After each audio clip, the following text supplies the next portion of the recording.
E aqui essa foto mostra o momento onde a arma é apontada, né?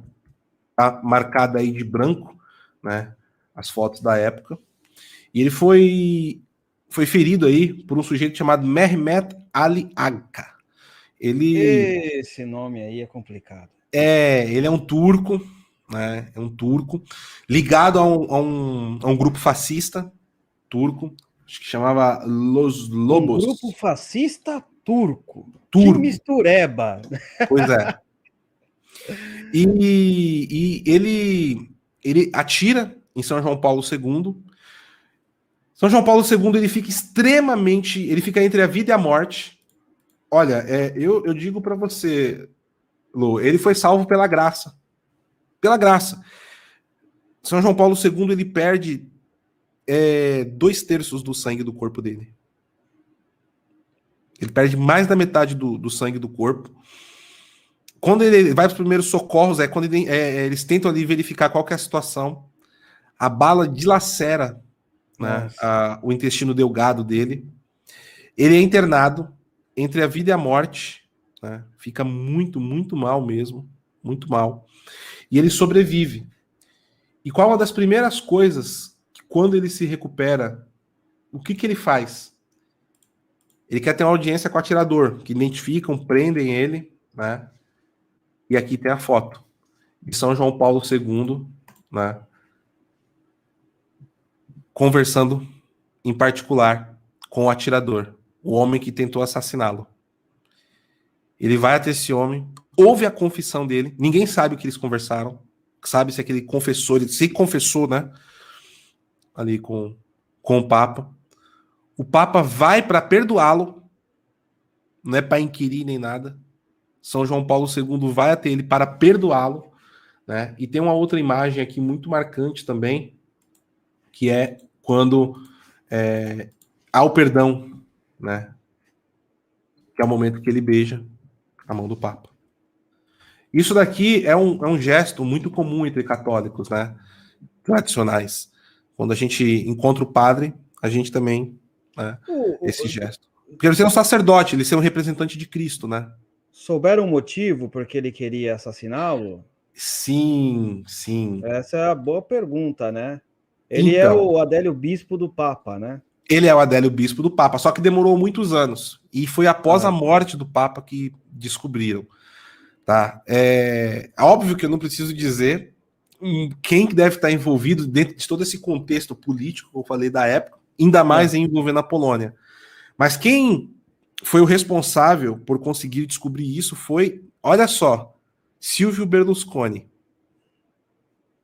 Silvio Berlusconi? Não, Silvio Berlusconi. Direito. Ele foi primeiro-ministro da Itália, não é? Primeiro-ministro da Itália, Berlusconi lá, das Lolitas e tudo mais, etc. Em 2006, ele instaura uma comissão parlamentar italiana, uma CPI, para investigar o atentado, né? Sério? E foi 30 dirigida anos depois? Hã? 30 anos depois, né? Exatamente. Em 2006, um senador italiano do partido Forza Italia, né, chamado Paolo Guzzanti, foi quem foi o responsável por coordenar, né, presidir essa comissão, e foi concluído ali que a União Soviética é quem estava por trás do atentado contra a vida de São João Paulo II. Né? Olha só. E isso aí... ninguém fala, né? Hã? Isso ninguém fala, né? Os comunistas também tentaram. Não, né? Pois é. Né? E aí o que acontece? Isso foi por quê? Porque existe ali um movimento que nasce na Polônia, um movimento dentro da área trabalhista. Olha só, que uma espécie de sindicato chamava Solidariedade. Né? E esse movimento de solidariedade ganha muita força dentro da Polônia, como uma força anti-soviética, anticomunista. E vai ganhando, vai arrebatando, principalmente na classe trabalhista. Tá? Os trabalhadores, estivadores, operários, etc.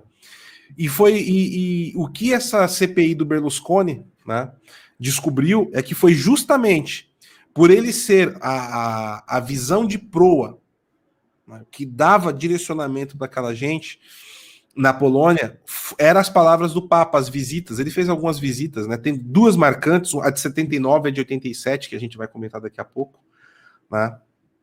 Ele tem um papel muito importante e começa a ser um problema muito grande para a União Soviética, isso. E aí a gente sabe que o quê? Que o Partido Polonês, Partido Comunista Polonês, aí liga lá para Moscou, né, para o Kremlin, estamos com um problema.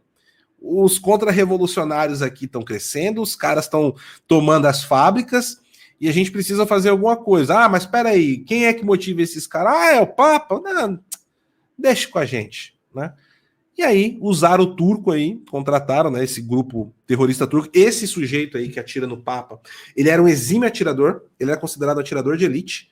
É tanto que na foto, deixa eu voltar aqui, a foto que eu mostrei, você pode ver que ele estava a uma distância considerável do Papa, no meio de várias pessoas. Você vê que, olha aqui, ele dá um tiro certeiro. Certeiro. Sim. Ele foi contratado um atirador, né? Ele foi contratado mesmo, um atirador de elite para poder fazer o serviço. E ele consegue executar o serviço, porque o Papa não morreu por pouco, por muito pouco, né? Então a União Soviética estava envolvida na tentativa de assassinato, né, do nosso querido Karol Wojtyła, São João Paulo II. Pô, os caras colocaram panos nesse negócio aí durante 30 anos, meu. Sim. Olha Sim. só, hein? E o Papa, ele teve um papel muito importante também, né? Deixa eu tirar essa imagem aqui que não vale a pena, né? Vamos deixar a imagem do perdão, que é mais bonita, né? É uma imagem que dá mais lições para nós. A Ana Carla Matos falou que tá emocionada com a live. Eu também fico, viu, Ana? É tanto que no começo eu tava muito mais nervoso, né? Porque falar de um assunto tão elevado, né? Tô me segurando aqui para não soar pelos olhos. Então, assim, o Papa, ele começa, então, a ter um papel muito importante, né, na luta contra o comunismo. E porque, assim, vários países, a gente já teve, por exemplo, a Hungria na primeira metade dos anos 50, que foi brutalmente massacrado, um levante popular para tentar derrubar o regime comunista, né? E eles quase conseguiram, só que aí o Khrushchev tinha acabado de assumir o leme ali da União Soviética, ele desce com tanques para massacrar mesmo o povo húngaro, né? O povo húngaro que hoje novamente agora está sofrendo na mão do Quarto Reich, que é a União Europeia, né? A gente está fazendo uma cobertura muito, muito importante nesse último mês do que está acontecendo na Hungria. Lá no site do PH Vox tem 2 matérias muito completas assim que nós fizemos sobre essa questão que está acontecendo na Hungria, da lei, chamada lei anti-LGBT, que é uma grande desinformação, enfim. Então você tem todo esse caldo, né? Então o Papa, ele começa a ser uma figura muito importante pelo seu papel de estadista, e é difícil você atacar o Papa, né, Luciano?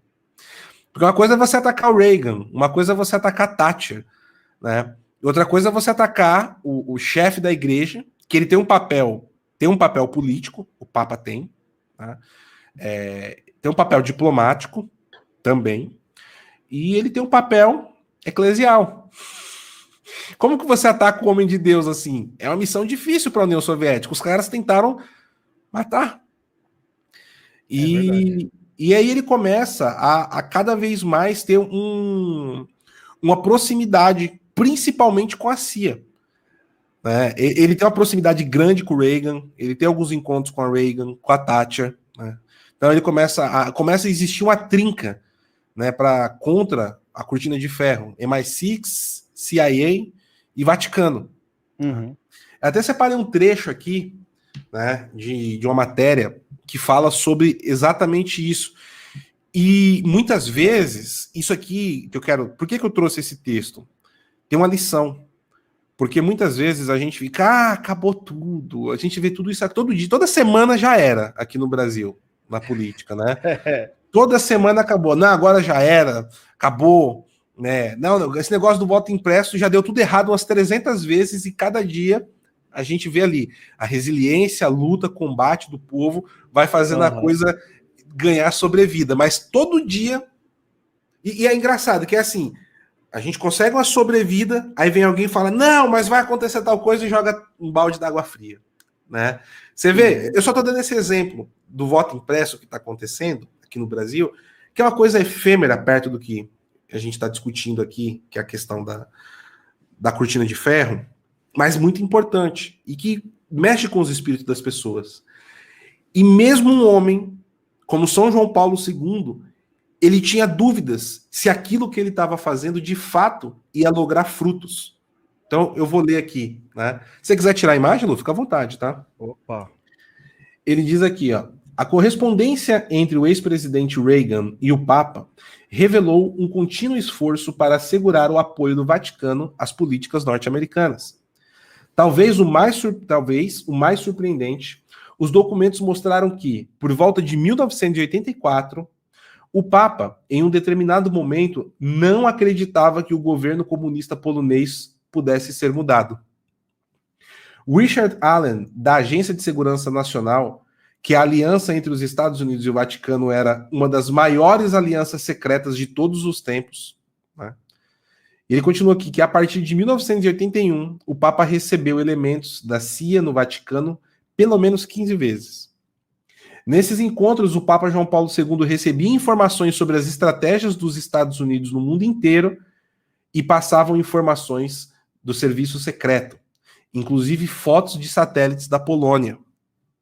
Já o Papa dava notícias de Valestia e da Solidariedade. Valestia é onde tem ali, é o centro nervoso mesmo, né, da onde surge a Solidariedade, esse movimento que eu expliquei.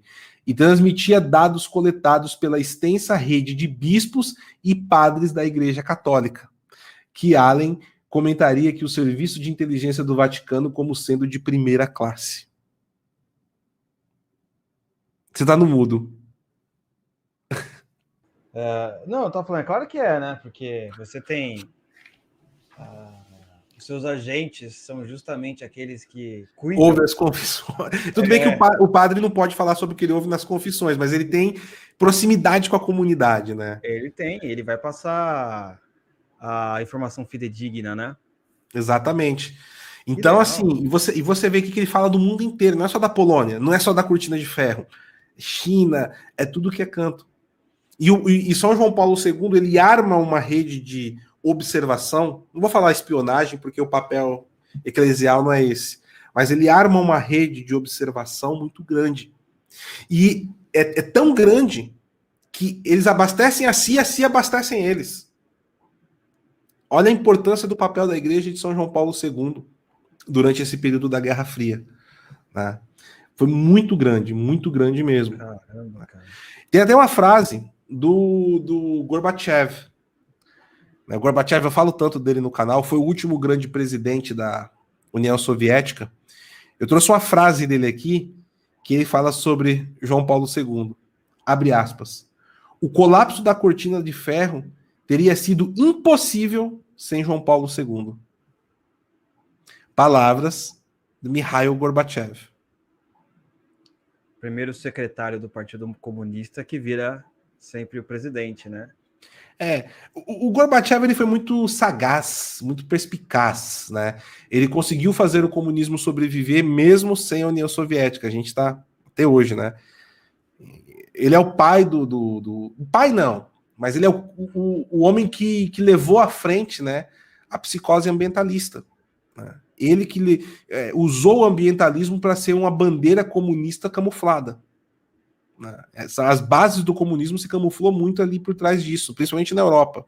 Aqui no Brasil ficou ainda trabalhismo, Foro de São Paulo, etc. e tal, né? Mas o Gorbachev, ele faz isso. Ele diz isso, perdão, né?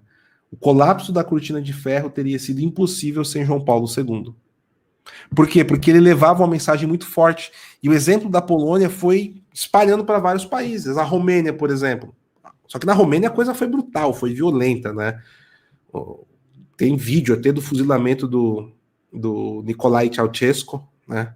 Da esposa dele. Foi algo aquela brutal. série, né? Documentário no Netflix, né? Qual que é? Que tem o nome lá do Charles Bronson na capa. Não é Charles Bronson? Chuck Norris, é o filme. Chuck Norris, né? Chuck Norris, esqueci o nome. O filme chama Chuck Norris contra o comunismo. Isso daí. Isso daí mesmo. Muito legal, viu? Umas coisas raras que você vai encontrar na Netflix. Boas. Esse filme é muito bom. E tem uma visita que é muito importante na Polônia, que ele faz em 1987, né? Porque a cidade de Gdansk é onde estava, onde o movimento de solidariedade estava muito forte. E o Papa fala: olha, nessa visita eu quero ir em Gdansk. E aí o Partido Comunista Polonês fala: não, você não vai em Gdansk. Não, mas eu quero ir em Gdansk. Não, você não vai. E o que ele faz? Ele insiste. Ele era muito insistente diplomaticamente, viu? E João Paulo II, ele era perspicaz em questões diplomáticas. Depois eu vou contar um chapéu que ele deu no Fidel Castro. Essa é boa. Mas assim, ele consegue convencer o partido, e aí, só que o que o partido faz? Faz o mesmo esquema que a Globo faz hoje. A Globo, a mídia toda, como todo faz. Quando tem manifestação, os caras sobem um helicóptero quase na estratosfera, para parecer que não tem ninguém lá em Brasília, né? Escondem as matérias de jornais, tiram fotos em momentos estratégicos e coisas do tipo. Então, o que eles fazem? Eles começam a colocar barreiras na cidade, para entrar na cidade de Gdansk. Eu trouxe um vídeo, eu vou mostrar aqui. E só que aí, o que eles fazem? O Papa, junto com a organização, em vez de fazer uma missa fechada dentro de uma catedral, etc., faz para o público. E mesmo com todas as barreiras, todas as dificuldades que eles colocaram, olha, eu não vou falar. Eu vou deixar um trecho do vídeo aqui para vocês verem que é de arrepiar. Vamos aí. Sabe? Olha só.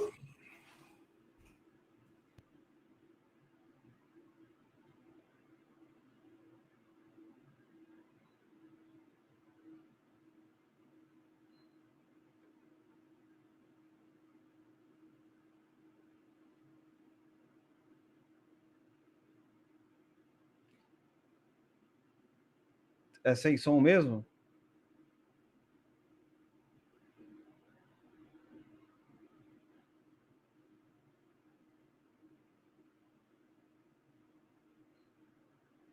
Ô, Paulo. Paulo. Não estava escutando. Acho que ele está ouvindo lá e não estava escutando aqui.